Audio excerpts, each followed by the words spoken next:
Okay, now that we've done the subspecies homogeneous phylum class order of venture capitalists or whatever we've done. Guys, let's be clear. There's only two types of venture capitalists. Venture capitalists who make fucking money and venture capitalists who do not make money, right? And I think that's it. That's the entire thing.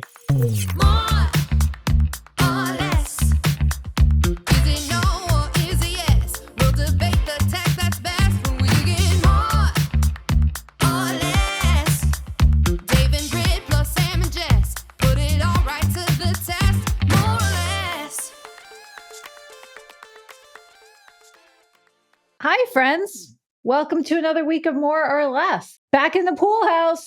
Sam's in the pool house. Back in the bay. Back in the bay. Every year, we go on vacation in the summer. And the question is, should I put air conditioning in the pool house? No, we work remotely in the summer. We don't go on vacation in the summer. So for God's sake. Oh, no. I spilled the beans. I worked my ass off. Jess works and Sam goes on vacation. Sam's a venture capitalist. That's what the summer is for venture capitalists. I walk on the beach and think things, and that is my job. Sam, have you published your opus yet? My 30 pages on everything that I figured out is wrong with Harvard and the path forward with higher education. Yeah. No, I haven't. I will publish that at some point. It's awesome, guys. I just have to say, this is like a little bit of a teaser. Is it another slide deck or what's the format? No, it's text. Well, Dave, but you actually, part of the reason I haven't published it is because I'm trying to decide whether dumping it as a very long 30-page document, which I know no one will actually read, or why not both? Slide deck, because slide deck has been a great format for me. Sam, AI can do both. No, I don't use it. No, you can even make little images to append your slide. AI can make it really pretty. That is the most Silicon Valley thing you could possibly say. It's not. Britt, I've chosen every word and every graphic meticulously to articulate my points. I don't want AI fucking with this shit. You're so good at choosing graphics. Because, Sam, you have the best graphic design sense.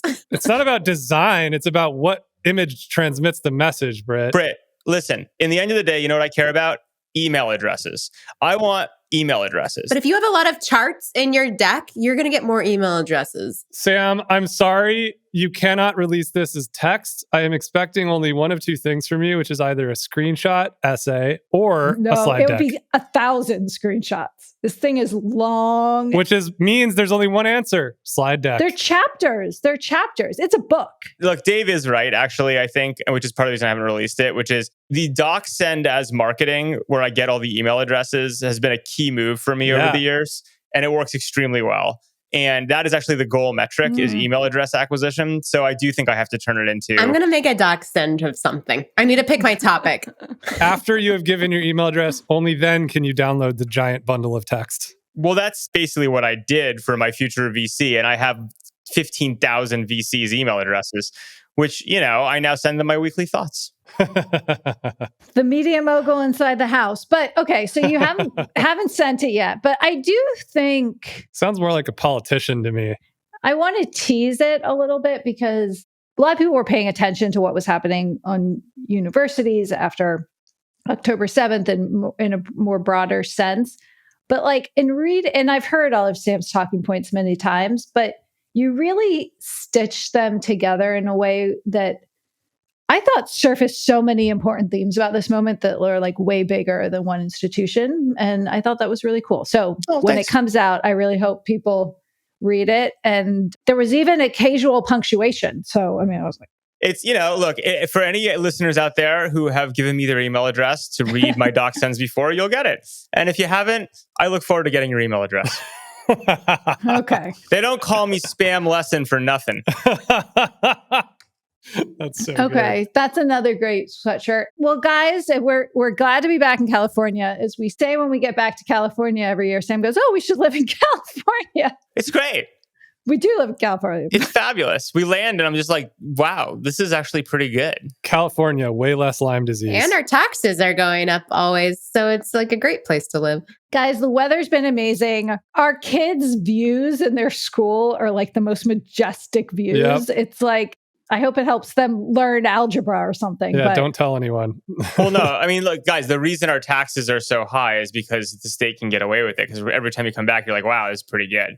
Yeah. It's amazing. Well, here's a very, very brief tangent. So lots happening. And we got a lot to talk about, including the return of the venture capital business in terms of people working again with some crazy, crazy stuff going on.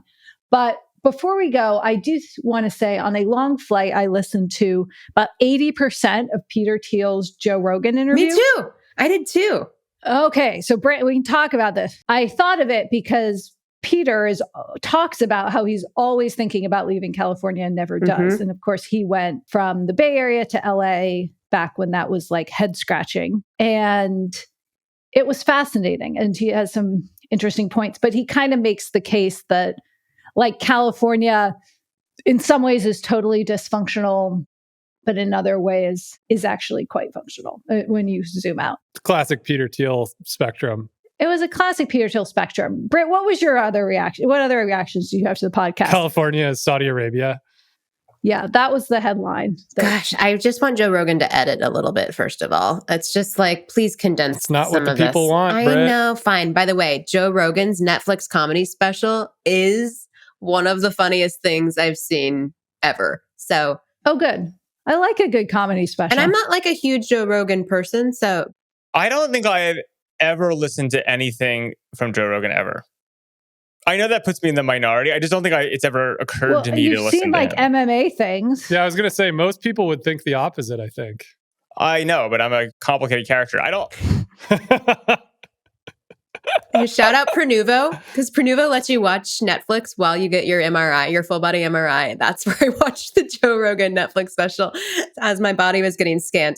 Yeah, so shout out. Britt's just like full Silicon Valley today. Multitasking. When that is the differentiator, we're fucked. That company's screwed. It's like, here's what we're going to do. It's the same thing as everyone else, plus your Netflix. Okay, but here's what I liked about what Peter Thiel said. He said, well, I thought was interesting. I didn't like it. He said, there's only two options for me if I leave California.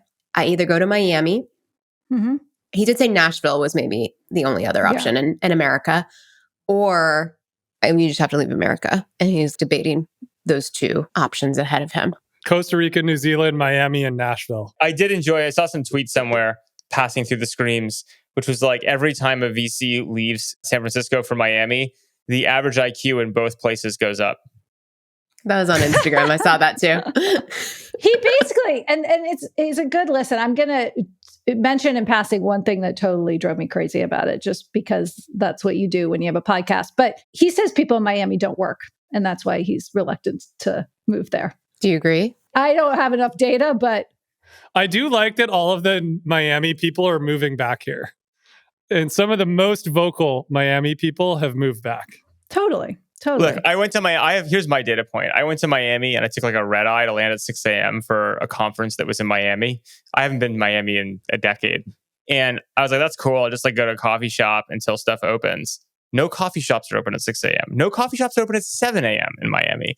I'm not even sure coffee shops are open at 8 a.m. So if you're not caffeinating, Barry's is open, but like at like 8, and you're just sitting around. You're just sitting around. That's interesting. That's a good metric. This is like the ETF that somebody made that only invests in CEOs that lift or do fighting sports. That's not a real thing, but that is a good idea. It's like that was a synthetic idea, which I loved. I also reshared it. Yeah. But it's right. Yeah. I lift. It's like the ETF we were talking about or the fund we were talking about, Sam. Ever since that Stacey Sims podcast, I've been getting ripped. I'm now going to lift twice a week, guys, instead of once, because the data points to my age, which brings me to, so I am drinking. Yeah. What are you drinking right now? Oh, yeah. What is that? Well, it is the Fairlife milk. Do you guys know about this? So Yeah. this is what protein enhanced milk. Sam, what is it? It tastes like regular hot It's chocolate. not new. This is not new. Is it full of synthetic sugars that are terrible for you? No. Oh, all right. A few background stories. So first, shout out to sometimes listeners and always cousins, Molly Wharton and Nick Kumar. Yeah. Oh, they're the listeners. Thank you, guys. OG. They're the ones who pushed this on us. My cousins did. Mhm. And I've been looking for years to get our kids milk they'll drink, like high protein things. I thought it was going to be, I don't know, I've gone through everything. I finally have convinced them to drink the chocolate milk version of Fairlife, which, by the way, I've been doing for a while in my coffee. So I'm surprised it's a revelation, Jess. Are you doing the chocolate or the vanilla or the normal? No, I'm doing the chocolate. Drink chocolate milk in your coffee? No, I have a normal Fairlife, but the chocolate is for the kids. Okay. And I just think there's like, how many grams? There's a lot of protein. There is. This is a PSA for the ladies who need protein. It's hard to get your weight in protein. I've realized that. I'm never going to be a blender person. Oh, no, you guys. This is a Coca-Cola product. Oh, no. Jess, are we all getting cancer? But, Katie Ledecky is the spokesperson. So there you go. I think this is great. I'll also point out, I will post in the show notes. Look at that, because we have a podcast. My new favorite TikTok account. I really want to meet this guy. I thought it was going to be something useful. It's actually, sorry, it's an Instagram account. It's this guy who has this thing who goes, I can't get my protein. And then he eats 100 quail eggs. And his mom is yelling at him as how you can't eat 100 quail eggs. It's wonderful. We have our 2-year-old repeating this. He goes, I can't get my protein. And he goes, 2 eggs, and eats it. It only took Sam 12 takes to get that video, if anyone's wondering. He now does it on demand. Okay. I love how you're spending your time these days, Sam. Protein is a bit like, I don't know, we may be in a protein bubble. We're probably in a protein bubble, but... Drinking Coca-Cola protein milk. Does that change how you feel about it? No, it's just, it's like a Berkshire Hathaway company. It doesn't matter. It's like Coca-Cola is just a holding company. Look, I'm never going to get my protein if I have to use a blender. So this is really going to work for me quite nicely. Jess, can you say I can't get my protein? No, I'm not humoring these ridiculous things. But I have gotten to all the listeners who emailed me. We're back to protocolism. Maybe a dozen or so of you, about the Dr. Sims podcast, the Human Podcast. I'm with you. I'm glad you're finding it valuable. Those who challenged my assessment of her assessment, perhaps you're correct. Well, one was there's a debate about Orange Theory that maybe that tripped up some people. But anyway, I'm really glad to see it's making the rounds. Orange Theory is a great private equity business. I don't know how it is. I mean, actually, I've done the workout.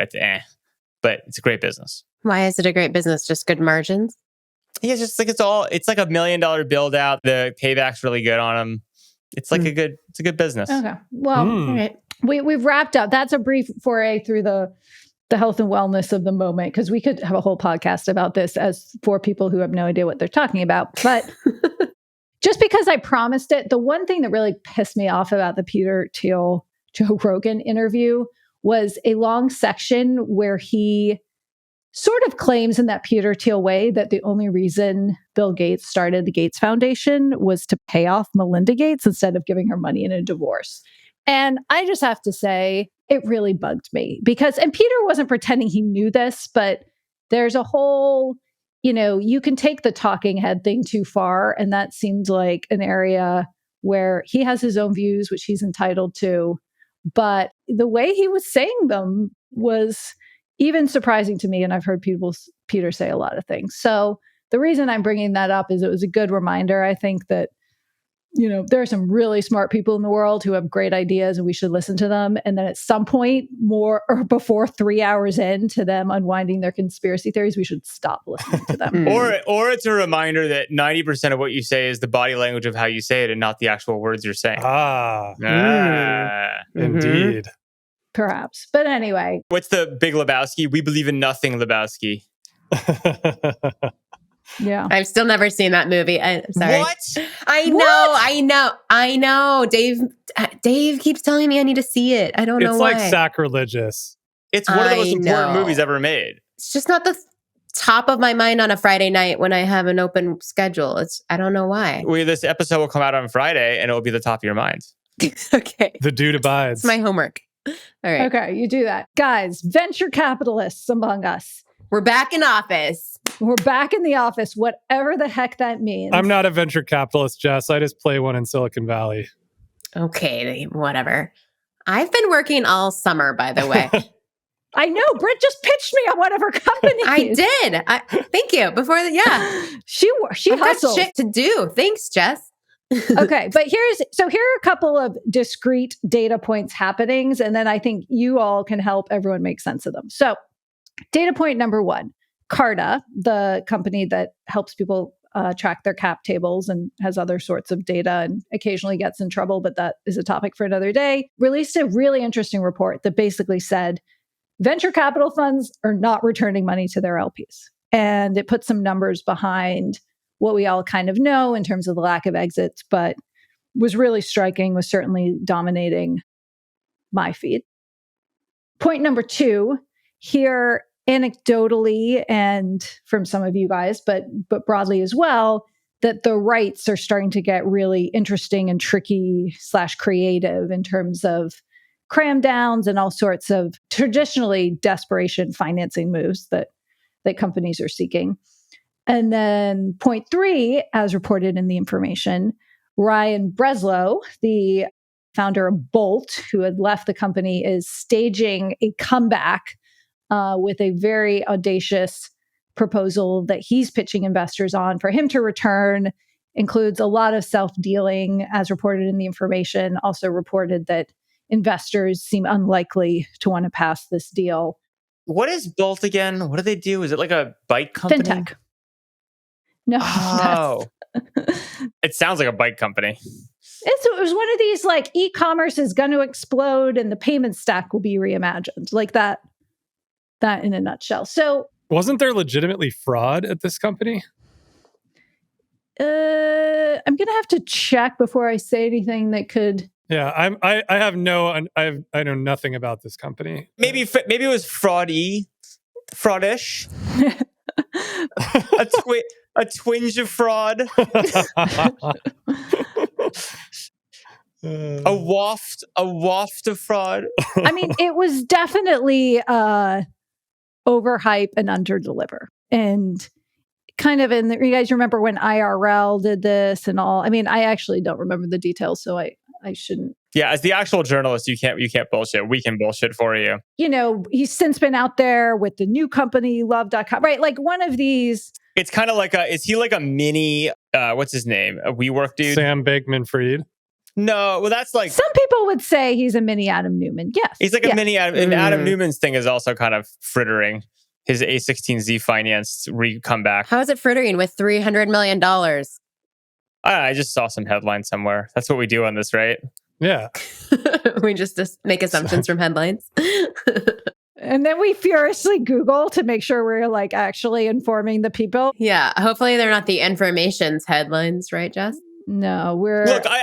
Here's the upshot. I think everyone's kind of in this like reset. Yeah, what's happening, Sam? Here's the thing that's happening. I think there's basically this period going on of like resetting and cleaning house, just in a bunch of ways. So there's a bunch of companies that are doing great, and then there's just a lot of overhang over the last few years of random ass shit that didn't work, that's kind of marginally working, that's not working. And I think everyone's just cleaning up, right, is my basic view in most ways. So like you are seeing a lot of rights offerings or people doing cram downs. And look, why? It's like a bunch of old funds are in, the thing didn't work, there's a pivot, the funds don't have any money to support it. Someone new comes in and thinks there's value and says, fuck you guys, get out. All's fair in love and war. And like, we're going to recap this thing.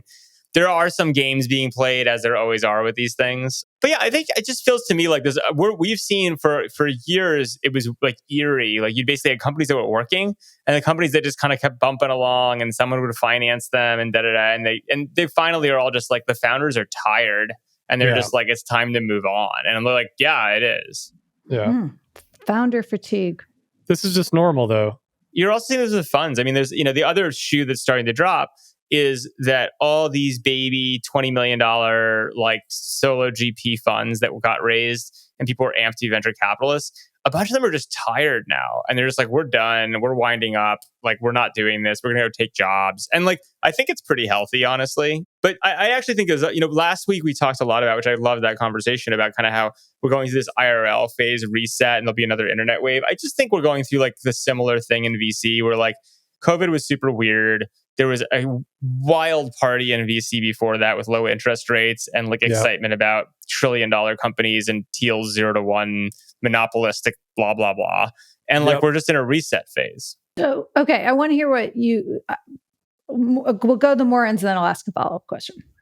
I was just going to say that I agree But during the reset phase, I mean, according to this Carter report, so of course we're just going by their data, it is like a very slow deployment cycle, and graduation rate from like seed to Series A companies are halved at this point. And that's data that they've been using year over year. For example, in 2018, there were 30.6% of companies that raised a seed round and then made it to a Series A within 2 years. Now that's only 15% in the last 2 years. The only thing, Britt, is what's the right number? And my sense is 15% is actually probably closer to the actually right number, right? Like we just went through a bubble, right, of too much of the industrial VC model where way too many things were getting pushed down the factory line. So I don't know. People are looking at this like VC's dead. I don't think so. I think there's actually plenty of good stuff going on. They're looking at it as VC is dead because of this Carter report? No, it's just like that's the feeling. I think it's dead. It's just slow. No, but these funds are also too young. Like this Carter report is kind of content marketing nonsense because these funds are just too young to have any meaningful metrics or DPI in the first place. So Dave, just to push you on that, I think the Carter report is obviously content marketing and it's good content marketing. I'd say the reason it's, I think, a little like not really representative is who uses Carta, right? Like it's not, you know what I mean? Like, well, I mean, a lot of us do. We both run our funds on Carta. We sort of do. I don't know whether we'd be included in it or not, actually, how we use Carta. Anyway, I'm curious, like there's clearly like Sequoia doesn't use Carta. No. And so I think there is bias in like the sizes and who's in it. There's a lot of micro funds do. So like there's something there. I hear your point that it's young, but like it's not that young. It's been 5+ years, right? And you'd expect you can watch the trend lines on these things, right? You can see the 2017 funds looking much better at the same time snapshot versus the funds that are more recent. And I don't think anyone disputes that like the last few years have been kind of disastrous for venture capital. Yeah, but like, I don't know. The other thing that I saw was European fund of funds that has been around since 1985. They've been doing this 30 years. They've got very large samples in each of their vintages. And they analyzed 71 funds from vintage years 05 to 08. And they found that the correlation between year 5 DPI and current DPI was just 0.22. And so I think most of our listeners know DPI, but for those who don't, can we unpack it? DPI is the most important metric in venture capital, which is how much money have you actually outputted back to your limited partners? Like how much money has gone back out the door, like raw cash back out. Venture funds often talk about many, many other metrics, right? What are they holding their marks at? There's many, many acronyms. IRR. There's like lots of acronyms and other things you can look at. But at the end of the day, the brass tacks is how many bags of money, if you put one bag of money into a venture capital, how many bags of money did you get out, right? And DPI tells you that. Distributions to paid in capital.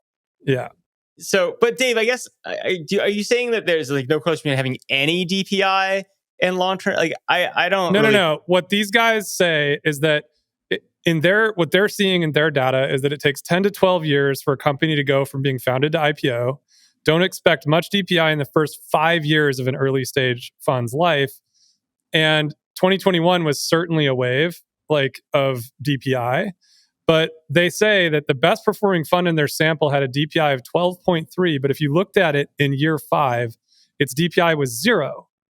And conversely, the best performing fund after 5 years had a DPI of 1.28x. That fund is now carrying at 2.55x.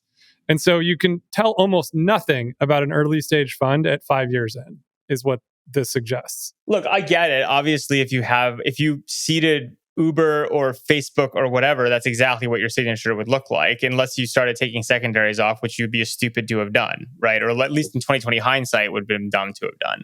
So I get it in the abstract, but I don't know. I think you're always triangulating these viewpoints in different places. I do think that like the crazy thing is there's like no DPI in most of these funds, right? And I do think that, forget the absolute, just look at the relative curves. What are the 17 vintage? What are the 18, 19, whatever? It's very clear that the last few years of funds are pacing way behind the earlier vintages, according to Carta data. And that does feel right to me, right? Like in terms of, what I'm seeing emotionally and in the market. I also thought it was interesting how bridge rounds are like going up like crazy. I think 20 and 30% higher than former years. But that also makes sense. I know. And just it's added to the narrative, of course, of the slowdown, the reset, whatever you want to call it. But 42% of all price seed rounds in Q1 this year were bridge rounds. But that to me is like actually very simple macroeconomics, right? Like you've got a Fed with very high interest rates, capital slows down, you can't access it as easily, it becomes much more expensive. And so, of course, you're going to go to your insiders and try to get a bridge. Okay, but Dave, just to push you, can you? I mean, I think you agree with this. So I'm just want to clarify. It's like also like a lot of bad companies got started. Sure, but there's always a lot of bad companies getting started. No, but Sam. like particularly a lot of bad companies got started, right? Like there's now more companies dying than being born, right? Currently, and I think, and this whole thing about graduation rates, there's a lot of companies that weren't that great being born, that were being financed and being pushed down, and I think that was like that. There was a bubble. Yeah, look, I agree, but that's the end of every cycle, I guess. I want to be very clear, like the end of every cycle where you've got, especially I don't know what you called it a minute ago, like a big venture capital party going on with zero interest rates. Like, of course, the end of the bubble is going to look like that, right? So I guess I'm just not surprised. So this is, I think, with all due respect, I think everything we've said so far is somewhat obvious or we've already said. So I guess my question is what is next? And do you guys have a sense of the types of funds, the types of companies? Like we've established there's a shift. I think what is less clear, like to everyone, to our listeners, to the questions we get is like, what is next? I think that serious people doing serious work in venture capital, I view it as like, this is a time for serious people, right? Like people who take this business seriously. All of us on this pod, we do this professionally. We're very serious about it. We've been doing it for a very long time. This is the best time to be doing this. I am loving what we are doing right now, right? Because you can invest in serious businesses with people that are starting companies for the right reasons. When the tide is out, the best entrepreneurs come forward to start businesses, right? And again, that's not a new thing. I think we've said that before on the pod, and certainly other people are. But I just think that this is a time for serious people. Can you talk, and you don't even have to name names of companies if you can't, but like, can you talk about what kinds of companies and what kind of investments you're talking about? I think we've talked about it ad nauseum, right? And I guess, Sam, you should jump off and do your thing here, because I think that we've talked very extensively already on the pod about investing in businesses that don't need capital after one round of financing, for example, right? Like, can you take $1 to $2 million, maybe $3 million, and can you build an amazing business using that capital, which no longer needs capital as a requirement? It only needs capital as an option, right? Like, that is a very simple way to think about what to invest in right now and what we're looking for. And I think everybody is. And there are a bunch of other ones too. And I think Sam's got a really good take on this. But I would say that's like my first round answer to the question. And are those software companies? Are they pool cleaning companies? Are they...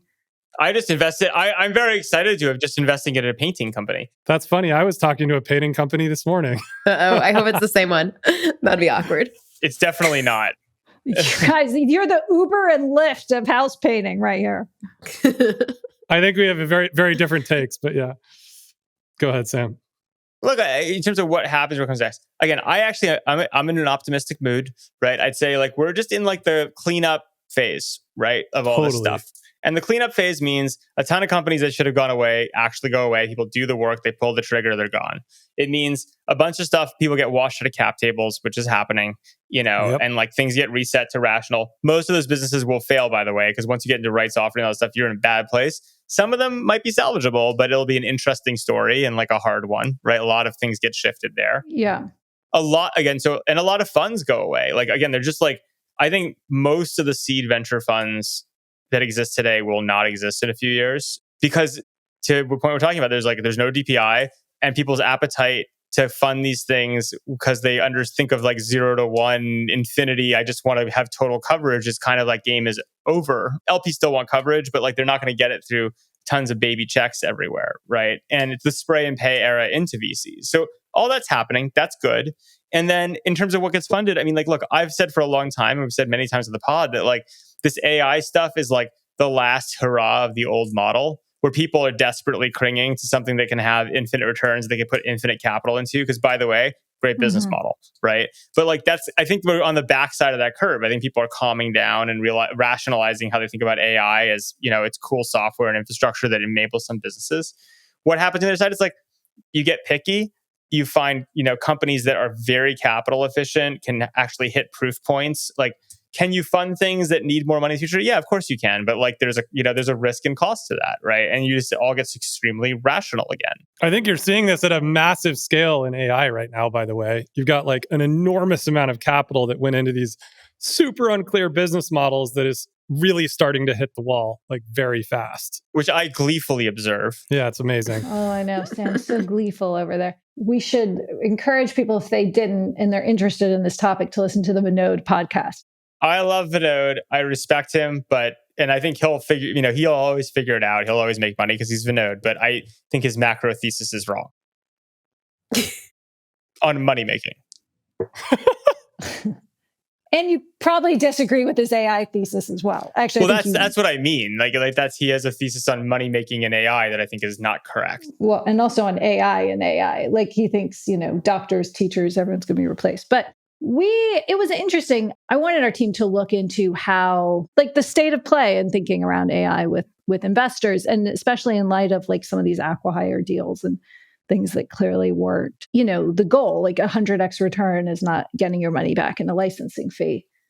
But a lot of VCs, I think this is just a challenge of being in the press. Like VCs are not willing to tell us that yet, that this is changing their tune. But I think it's still early though, right? And I think the other side of what Sam characterized here as the cleanup phase is a beginning phase of a cycle, right? And then the beginning phase of a new technology cycle, there's a lot of experimentation that goes on. And it generally looks like a tale of two cities, right? There's people who are willing to really light enormous amounts of money on fire in order to find the way to the new business model of the new technology, which is going on in one side of the ecosystem right now. There's enormous, massive prices being paid, huge amounts of capital being deployed, tons of it just being vaporized, right? To try to figure out what can be done with this new technology.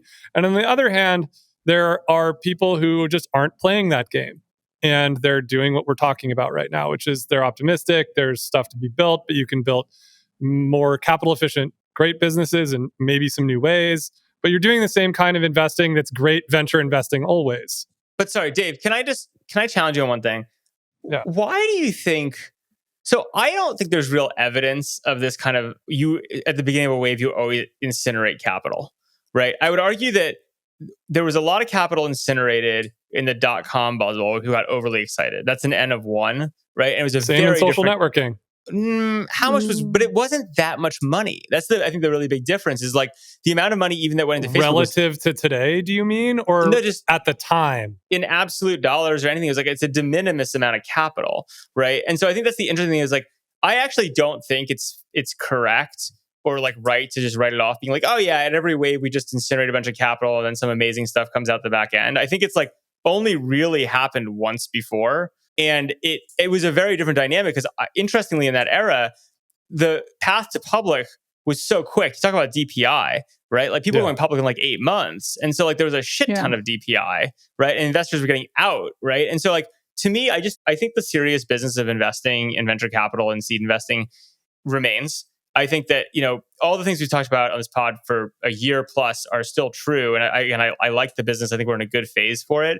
But I don't think it's fair to give people, I don't think it's fair to give people a pass being like, oh, well, we always just incinerate a bunch of capital. No. I think it's to be clear, Sam, if I sound like I'm giving people a pass, I'm sorry. I think it's absolutely irresponsible. Like, I don't do that investing. You don't do that investing, right? Like, we are on the other side of this, right? But for some reason, I don't know. I don't have a good theory as to why this happens.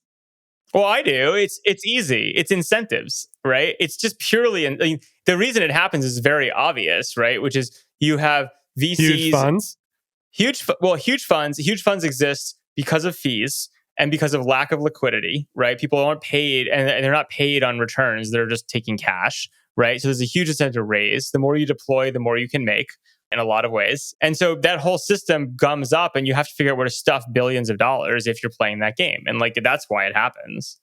I would argue there's one more metric here, which you already mentioned, which is the time that it takes to achieve DPI and to get public or whatever, find a liquidity pathway, has become so long that it's very hard psychologically to optimize for any other number than AUM, right? Like AUM is an easy number, to your point, to come in on Mondays and make go up, right? It's much harder to target which number to make go up when your returns are coming 12 years from now. I just think it's very confusing for people. So I got a reference call from an LP on a different, really well-known firm that we all know this past week. The LP is a very, very, very large LP.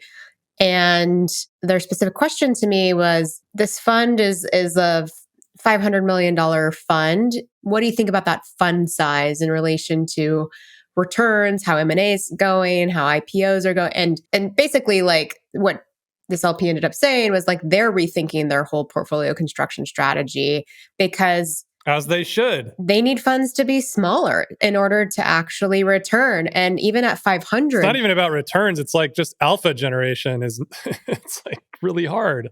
And it's hard because a lot of these LPs put in massive checks. Like her minimum was a $50 million check. And so it's hard to put that into a smaller. So these LPs are rethinking their strategies too, which I think is going to impact everything down the chain. I've had a bunch of calls with LPs, which I don't historically do very much, but I have done a lot in the last few months for secret reasons. And the interesting part about it is I've heard exactly the same thing, which is everyone who allocated to the really big funds, they allocate because they can't put the money anywhere else. They want to hit some venture target. There's only so many people going to move that many billions of dollars. But then everyone who's like strategic and really thinking about the money management, that $500 million fund size is a real problem for them because they do the math. I mean, we all have done the math. Like, there's a reason we don't run bigger seed funds. Yeah. It's just like, it doesn't work, right? And like, it's just, the math does not pencil out in terms of, you can't, even one or two really successful deals, when they can't return the fund, you're like, woof, that's brutal, right? Totally. In terms of money making. I still think, and I will drop this point after this question if it doesn't get me the answer I want. Just tell us the answer you want, Jess. No, I don't know, but you guys, everything you're saying makes sense, and I feel like I have no idea what's coming next, right? Like, in this sense, like right sizing. It's going to be. But what is right size? Like, what sectors? What are the less? What are you guys seeing? And if it's too early, it's too early, right? But are you seeing non-tech, right, and just other small business that is utilizing tech? Are you seeing, different kinds of software? I think you can all speak to what we're doing, and like, what we're investing in, right, is we have a whole effort around creators and communities, right, where people like have incredibly high LTV audiences that they have zero CAC advantage on and building businesses around that. We think that's super interesting. We think small businesses and small business platforms, we learned this with Team Shares years ago, is like one of my favorite companies we've funded. And we're doing a lot around tech enablement, where what we follow the entrepreneurs. And what you see is that a lot of the best entrepreneurs years ago, they were like, they came to Silicon Valley, they wanted to be Mark Zuckerberg and listen to Peter Thiel. And everyone's fucking burned out on that shit, right? Because it turned out almost none of them became Mark Zuckerberg, and Peter Thiel's monopoly thing didn't really play out, right? Outside of like one or two cases. And so they're like, hey, I want to go build a community I love. And we think there's a huge amount of reach in the internet, and like, it's bigger than you think in some niche. Or, hey, we're going to go like be the GM of a bunch of small businesses or in a community in a town. And those things get bigger than you realize. 50 years ago, the richest people in the world were like the car dealership owners, right? And like, we're going back to that world in a lot of ways. So that's the standpoint of view. Britt and Dave, what's your version of that? I think to add on to that, the structure of some of the deals is becoming nuanced. It's not necessarily just a full equity deal. Sometimes, like to Sam's point, there might be certain types of deals where you're taking royalties, or there's like, if these companies are getting profitable and not raising more capital, like how are you actually making a return and getting some of that DPI in sooner? And so I think the nature of the venture capital deal is slowly changing. I think it's still definitely like the margin, like the edge case, but I could see that becoming a new norm, 10 years from now. But that's interesting, Britt, because I agree with you that the ways to make money are shifting and the ways to deliver returns. Interestingly, I actually find that LPs are quite resistant to that because, of course, because they, even for like legal reasons and technical reasons, like the ECI, UBTI type issues, like there's all these things that make it very hard for most LPs to deal with non-traditional money-making ways. They still needed to resolve to C Corps so they can still go public, is what I've seen from what the conversations and the interactions we've been having. And I think that's fine. But I do agree with you that there's probably, if you think about capitalists generally outside of venture capital, if you are an angel investor, there's a lot of ways to make money that are not C Corps that go public, that are actually underfunded as opportunities because most mainline capitalists can't deal with them. Okay. Got it. The other thing about cycles is it seems like, you never know what phase you are in the cycle. People seem to identify like turns in the cycle, but like predicting like duration of phases and all that kind of stuff seems like super hard. I don't know if you guys have any thoughts on that. Like, we could be in this position for years, or... I was going to say, one way to predict the future is to look for exponentials that are playing out and then just sort of expand your thinking into what happens if that curve keeps going the way that it's going, right? And so we're seeing this play out with AI as a technology, right? We've hammered on the high-level AI business model, basically just selling models and selling big computers is maybe not the best business model. Nobody's figured it out yet. There's a huge amount of money being incinerated doing this. The big, metas and things of the world can play this game all day, and they have tons of capital to do so. So one of the ways that we have been talking about our thesis in this is we call it AI, but not on the nose. And what we mean by that is that there are going to be a bunch of businesses that can be built using this technology. You could call them applications. You could call them, I don't know, many things, but things where this technology enables either a dramatic reduction in the labor needs of a business or of a bunch of small businesses, or, radically expand what's possible with a way smaller labor footprint and therefore make the business much more capital efficient or enable a new kind of creativity. We have a really extraordinary AI, but not on the nose company that is about to launch, which I think is one of the most creative things that I've ever seen. I won't say anything as in terms of which area it's playing in, but I think when people see it, they're going to say, wow, this is a really interesting way to think about this and apply this to areas that we've seen before that could create an entirely new marketplace of activity. And so we're looking for those kinds of things where this exponential, we know it's going to play out. I think it's very easy to look at the future and say right now, AI is making the average software engineer inside of a Silicon Valley company, let's call it 3x more productive with today's models. And when next year's model comes out, or 2 years from now models comes out, maybe it's 4x or 5x more productive. And maybe it's 2 years after that, and you've got potentially the ability to replace maybe an entire employee in a company using some of this. Maybe that, we can argue about how long that's going to take. But I think you can look at the increase in power of these things, both literally their power consumption and the actual power of the tool. And you can say, like, the future is pretty obvious in terms of where this technology is going. And I don't know. When you're done, I'll take the under on this.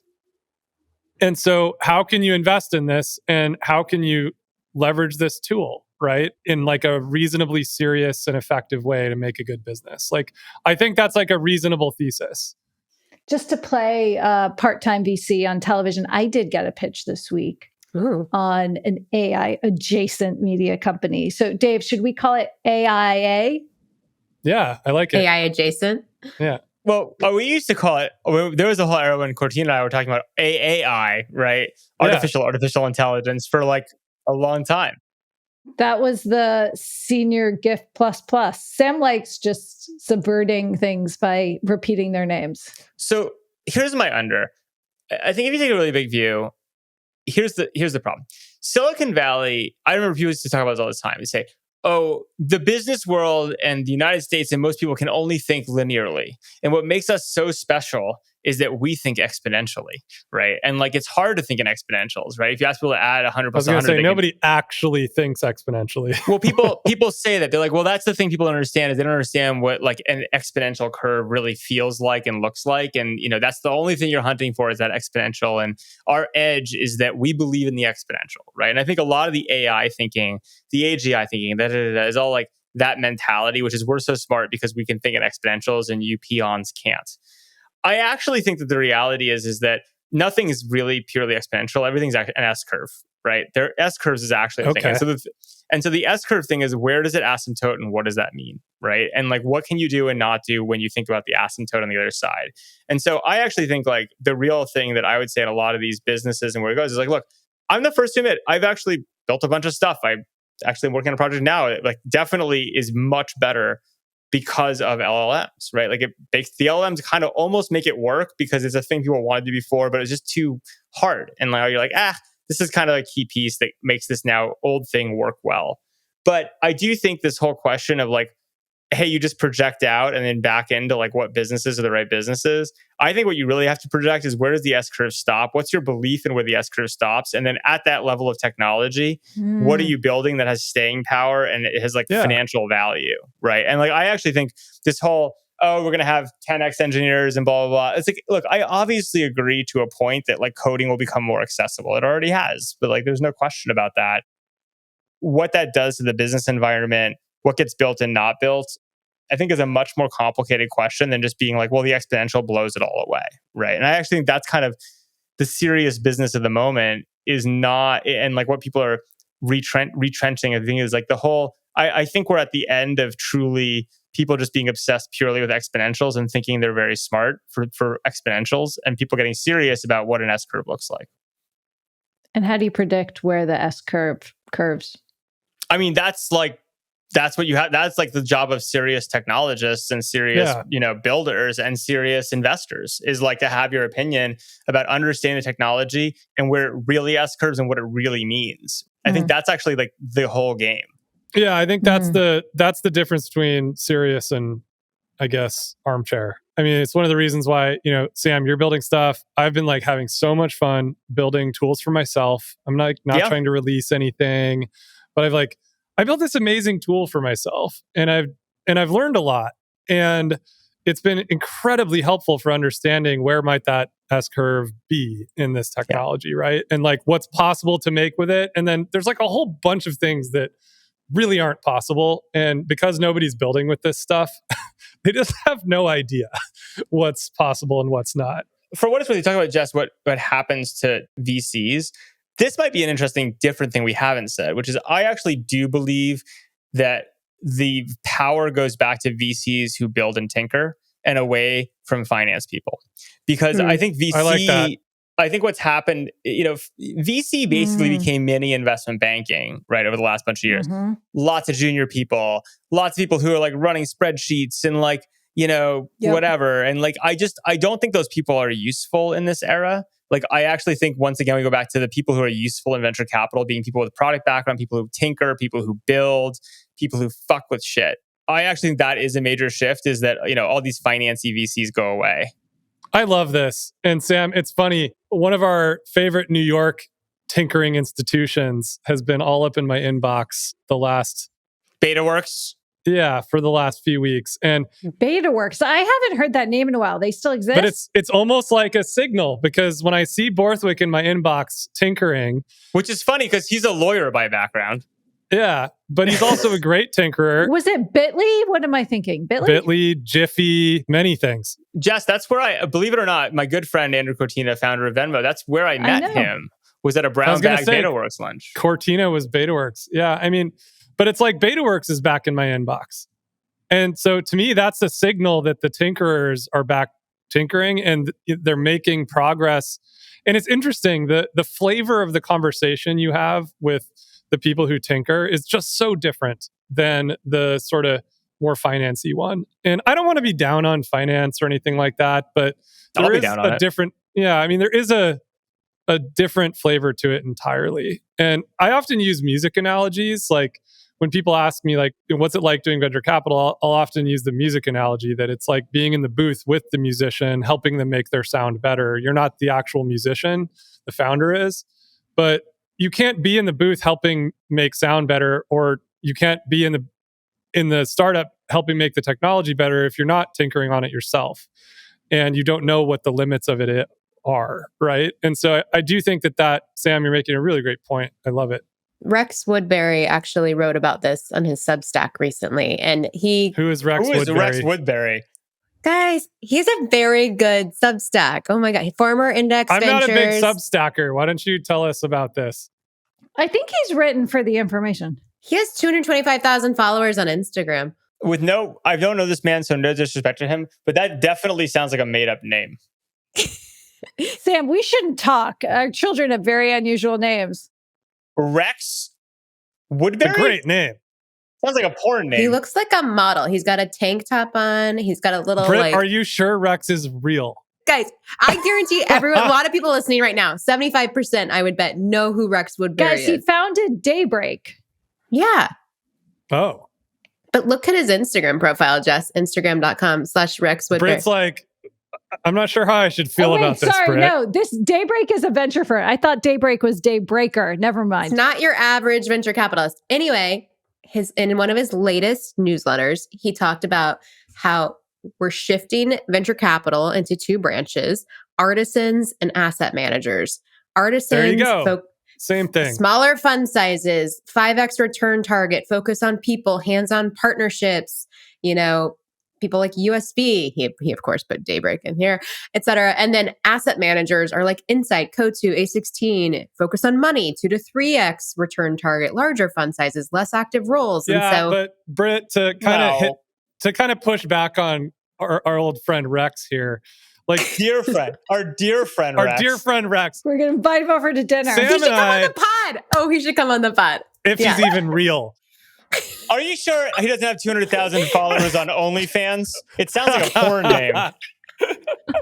Look at the profile photo. Based on how Britt's reacting to his photo. I mean, I was expecting a different person in that image. Just saying. Oh my God. I think what Sam and I are doing here is we're taking his artisan branch and splitting it into two, which is what he described. An artisan.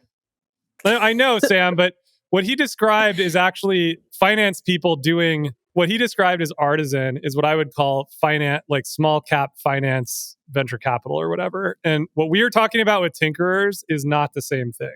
Okay, now that we've done the subspecies homogeneous phylum class order of venture capitalists or whatever we've done. Guys, let's be clear. There's only two things that matter, two types of venture capitalists. Venture capitalists who make fucking money and venture capitalists who do not make money, right? And I think that's it. That's the entire thing. You can say that, and by the way, calling someone an asset manager in VC has for 10 years that's like the ultimate derogatory thing. That's like the worst thing you could say to someone. Yeah. Well, Rex said it. I didn't say it. Rex said it. Britt's new favorite OnlyFans model. Yeah. It's cute when you get jealous, Dave. But just to be clear, Rex, with due respect to our dear friend Rex, he did not come up with, the asset manager slight is an old slight. He's going to come on the pod.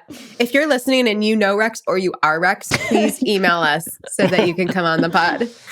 Oh, great. I can't wait to write that title. Okay. I think we've officially taken this topic and I hope we've inched the ball down the field. I mean, I perhaps we not last week, but we did it. We did the best we could. I think everything makes a lot of sense. And I think we are capturing the limbo of the moment in some ways. To bring it back, Peter also said in the 17th hour of the podcast, but there's no doubt in my mind that the activity around San Francisco and startups and all that kind of stuff is bubbling again. I mean, I see it in our calendars. I see it in my reporters' calendars. I see it. And I know we've talked about that a little bit too, but that's interesting as it relates to kind of the cycle because we're seeing a pruning, but there's also a lot happening. Maybe we're just completely over COVID. A bunch of these entrepreneurs who are stuck, depressed in these businesses that don't fucking work are just I quit.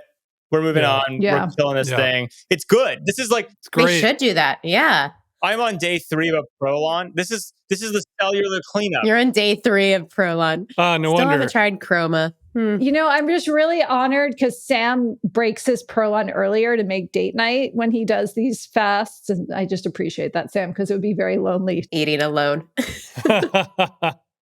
I appreciate that. Your gut microbiome may be slightly hindered by it, but I got this. But the basic point is, I think the real takeaway from this podcast is VC optimism because everything's going to get cleaned up.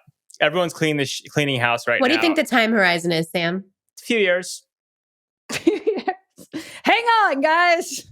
No, I mean, this week they're probably It's definitely a few years. At least 3 companies this week have said bye-bye that should have said bye-bye to us, which is great. Okay, it's August 2029. It is 5 years from now. Oh, we're in another cycle. We've gone all the way through. The party's But what started. are we talking about? Oh, okay. The parties have started, but we don't know around what. What are we talking about in 2029? Well, we're living in Miami. And no, Miami's underwater. You've got to be kidding me. We're never moving to Miami. Guys, 5 years is like eons and also not that long. You do know, coming up next year, I've covered technology for 20 years. Okay. This is like, I'm like ancient. Guys, we're Western people. I'm from Montana. I can't survive in Miami. Well, probably I'll be living in Jackson Hole, but yeah, we'll be in Jackson. Yeah. but we'll be exuberant about something else that is or isn't AI. Look, I actually think, Jess, just to push you, and I'm actually curious. Based on last week's episode, which I quite enjoyed because I thought I learned something from it and we got some cool stuff out of it, I actually think in 5 years, we're all going to be bored of calling it quote unquote technology. Yeah, I think that's probably true. It doesn't mean we're building companies. It doesn't mean like there aren't exciting things to do in the world, but like we're just like not going to be, we're like whatever. Technology is part of the game. It's just in the ether. It's not a thing.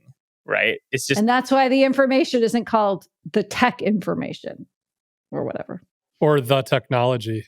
I don't think we're going to have our smartphones around us all the time. I think we will. Ooh, Sam, I tried the Meta sunglasses last week and they're great. Yeah, they're great. I actually really liked playing tennis with them. Oh, was that where your story was from, Dave? That was cool. But I like being able to listen to music I know there's headphones that do that, but I just never had bone induction headphones before, and it was actually quite awesome. So okay. And the other thing I'll say, and I brought it today. See if I have it in my pocket.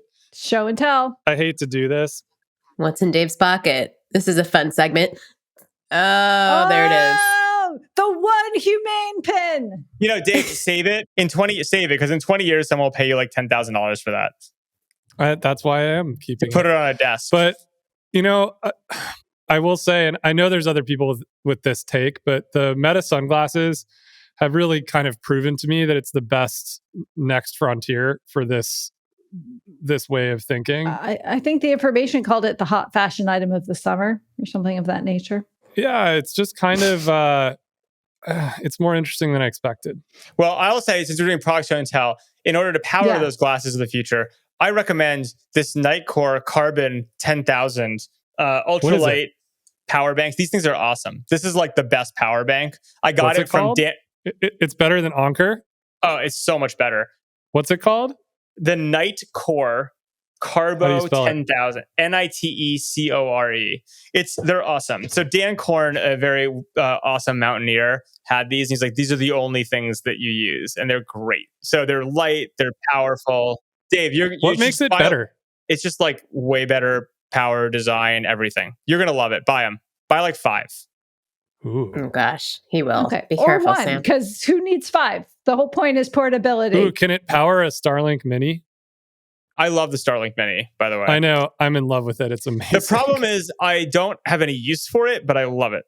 Like, I used it once because it's awesome, but then I'm like, what do I actually need this for? And I can't. It's like it's in a bag because like I have internet everywhere. Yeah, I put it on my van, and it's super awesome to be able to like go do meetings. And you're not supposed to text and drive, Dave. No, is this one of your Tesla vans? No. He like parked in Teton Park and then did his Zoom meetings from the van. Just to push you, how many times have you actually done that? Because it's like a lot this summer. So you'd sit there and like reposition it on your roof? No, you don't need to reposition it. Yes, you do. No, you don't. I have one. You clearly do. You have to orient it in the right thing. It works while you're driving. I don't know what version you're running, but like literally when you open the app and it's like you have to position it east. No, man, it works while you're driving. If you have the Roam package, it just works while you're driving. Jess, this is getting deep. I don't know. Okay, we're gonna wrap soon. Hey, okay, so all right, we're gonna have to duel. Any last minute recs? Any plugs? Sam, I'm happy to inform you that the television show you like watching is back on. This has been hilarious. Sam, Emily in Paris. Really, I will watch that too. But there's a television show on Apple, and every night Sam asks me, if we can watch more episodes. And I've explained to him it comes out every Wednesday, like television used to happen. And every night he's like, oh, let's watch another episode. I'm like, it's not Wednesday. We have to give you the name now. It is Vince Vaughn. What is it? Oh, I've been meaning to watch this. It's great. Bad Monkey. Oh. Is it good? We just watched it because Apple told us to, and it's exactly what I want. It's so good, but like it is infuriating to have to wait 7 days to watch a new episode of television. Didn't Apple just cut their media budget or their production budgets by like Vince Vaughn doesn't cost much. He just makes quips. It's fine. Well, I know, but you just might not have as many good shows from Apple going forward. But Apple is prestige dad TV. And, you know, that's like a market. And I think that's fine. So it's great. I am a prestige dad. So that's another good swag item. Spam lesson and prestige dad. Yeah. Prestige dad. Honestly, guys, why don't we have a t-shirt store? I mean, it's just we're getting on this, especially with holiday. These are giftable. I have to go because I'm super late to a meeting, but I will say one last thing, which is for this group, but people who care. First of all, I've been messing with DaVinci Resolve more and more. Fucking great. Second, is that video editing? Explain to the people. Ooh, I have one more recommendation. It's to keep going. so good. And I actually think the new workflow of just like downloading these and then clipping them up in Resolve is the way to go. I got to go, but I'll leave you on that. Bye. Bye, Okay, Sam. for all of us film editors here. My last recommendation is Post Malone's new album is amazing. Oh. Okay. Amazing. And the long bed version, the 2-disc version, it's like it's one of the first albums where the entire album is good, in my opinion. There's like not a bad song on the album, and it's impressive. Okay. +1. Britt, what do you have? I recommended milk. Sam recommended power banks. Dave recommended music. I was going to recommend the upcoming Sam versus Dave tennis match at the Lessons Labor Day party. Yeah. Oh, God. I don't think this is happening at that party. Guys, there are a lot of matches coming ahead of that party because there's so many people who want to take Sam down in tennis. Like my text threads are like off the chart. Why don't we just have a tournament? Let's have a tournament. No, we are. But I'm just not sure it's in the ethos of the neighborhood in which we have this party. So I'm trying to But yes, I'm always happy to run tennis tournaments. Sam, I love when he leaves. I can make fun of him. He's going to join a tennis team. Like, with the club. Of course he is. So, here we go. Man in uniform. Here you go. You know what I'll end with, friends? I think we need another more or less listener meetup this fall. Don't you think? Yeah, I thought we were going to do one at the Chase Center. Oh, right. Yeah, let's get a box. Or let's get a box. Joe Lonsdale, if you're listening, the Chiefs 49ers game. That would be a good one. Well, to all our listeners, we hope to see you. Send us your ideas for a meetup. We're all ears. Thank you for listening. Hang on for another wild news couple weeks, and we'll see you back here next week. Bye-bye. Bye, guys. See you later. If you enjoyed this show, please leave us a virtual high five by rating it and reviewing it on Apple Podcast, Spotify, YouTube, or wherever you get your podcast. Find more information about each episode in the show notes and follow us on social media by searching for @MoreOrLess, @DaveMorin, @Lesson, @JLesson, and as for me, I'm @Brit. See you guys next time.